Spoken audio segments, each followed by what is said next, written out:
बच्चों की कहानियों में खुशामदीद। प्यारे बच्चों, आज की कहानी है वफादार हाथी। ये कहानी पर इन्हीं होने के साथ साथ सच्ची भी है। ये बात मुगलों के दौर की है। आखिर ये मुगल बादशाह बहादुर शाह जफर का एक हाथी था। नाम था उसी का, मौला बख्श। ये हाथी अपने मालिक का बेहद वफादार था। हाथी खासा बूढ़ा था मगर था बहुत सेहतमंद। बहादुर शाह जफर से पहले भी कई बादशाहों को सवारी करवा चुका था। फतर तायशरीर और शौक था। हर वक्त मस्त रहता था। अपने महावत के सिवा किसी को पास न आने देता था। ये हाथी खेलने का बड़ा शैदाई था। किले के करीब बच्चे उसके गिर्द इकट्ठे हो जाते थे और मौला बख्श उनके साथ साथ खेलता रहता। पहले बच्चे उसे कहते कि एक टांग था वो उठा लेता।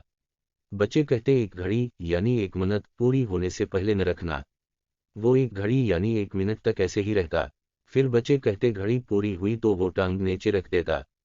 फिर वो मखसूस आवाज निकालता जिसका मतलब होता का, बच्चों, अब तुम्हारी बारी आई। चनाचा बच्चे अपनी टांग उठा लेते।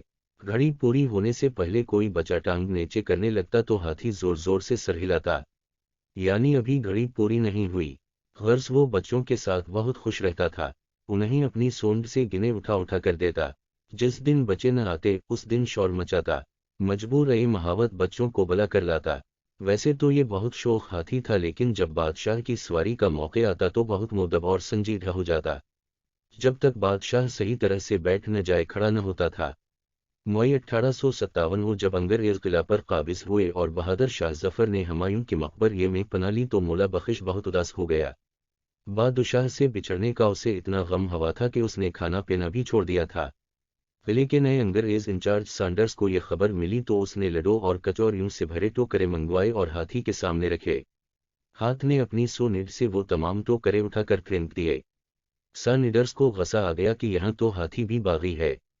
उसने हाथी की नीलामी का हुक्म दे दिया। हाथी को बाजार में खड़ा कर दिया गया मगर कोई भी बोली नहीं लगा रहा था।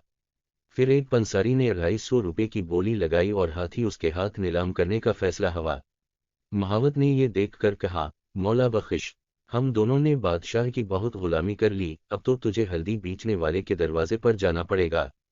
ये सुनना था कि हाथी दम से जमीन पर गिर आवर मर गया। हाथी की वफादारी का यह किस्सा बहुत अनोखा है। मौला बख्श ने मालिक के सिवा किसी के पास रहना पसंद न किया और इस गम ने उसकी जान ले ली। प्यारे बच्चों, चैनल को लाइक करना मत भूलिएगा।